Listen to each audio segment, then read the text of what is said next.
আসসালামু আলাইকুম ওরহমতুল্লাহি ওবরাকাতুহ। আলহামদুলিল্লাহ, 22 সেপ্টেম্বর সোমবার এশার আজানের পর জামাত শুরুর অপেক্ষায় সমস্ত মুসল্লিগণ কেউ সুন্নত আদায় করছেন এবং কেউ সুন্নত আদায় করার পরে বসে আছেন, জিক্র আজকার করছেন, কেউ জমজম পানি পান করছেন। এই যে এগুলো হচ্ছে জমজম রাখা রয়েছে, আবার এই দিকেও জমজম পানি রাখা রয়েছে। 24 ঘন্টা যখনই আপনার ইচ্ছা মসজিদে নববীতে জমজম পানি পান করতে পারেন। বড় একটি নেয়ামত, এই নেয়ামতকে অস্বীকার করা যাবে না। আল্লাহ রাব্বুল আলামিন বলছেন, ওয়া ইন তাউদ্দু নি'মাতাল্লাহি লা তুহসুহা। আল্লাহ রাব্বুল আলামিনের নেয়ামতগুলোকে যদি গুনতে শুরু করা যায় তাহলে আমরা কিন্তু গুনে শেষ করতে পারবো না। অনেকগুলি নেয়ামতের মধ্য থেকে এটাও একটি নেয়ামত।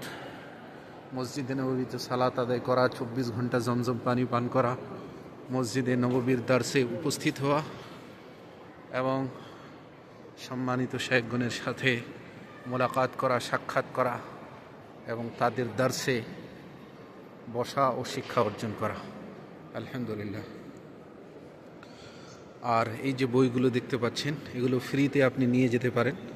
এখানে কয়েক ধরনের বই রয়েছে ইসলাম সম্পর্কে, এমন কিছু বিষয় যা মুসলিমদের জন্য জানা জরুরি।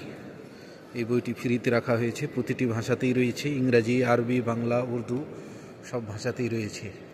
সুতরাং আপনারা যখন আসবেন মসজিদে নববী থেকে অবশ্যই এই বইগুলো গ্রহণ করার চেষ্টা করবেন। এগুলো বই ফ্রি, একটা নয়, আপনি কয়েক ধরনের বই নিয়ে যেতে পারেন, শুধু একটি নয়। এমনকি এমন কিছু দোয়া রয়েছে যে দোয়ার বইগুলো এখানে রাখা রয়েছে, আপনি ওগুলোও এখান থেকে গ্রহণ করতে পারেন।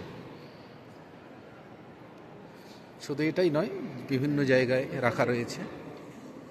আমাদের সম্মানিত ভাই কর্মচারী দাঁড়িয়ে আছেন।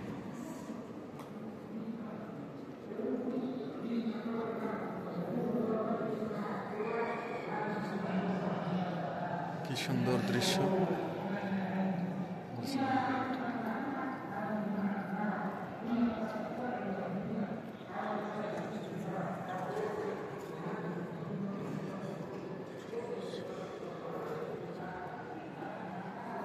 সবসময় মনে রাখবেন, মসজিদে নববীর বাম দিকে খুবই কম ভিড় হয়, কারণ এই দিক থেকে রাস্তা নেই লোকেদের আসার। বাহির থেকে এমনি জায়গা আছে নামাজ পড়ার, কিন্তু আসার রাস্তা খুবই কম। আর অন্যান্য দিক থেকে বাহির থেকে লোকেরা আসতে পারে, তাই এখানে এই বাম দিকে একটু ভিড় কম হয়। আজ বাস এতটুকুই। আবারও ইনশাআল্লাহ অন্য ভিডিওতে আপনাদের সাথে কথা হবে, সাক্ষাৎ হবে।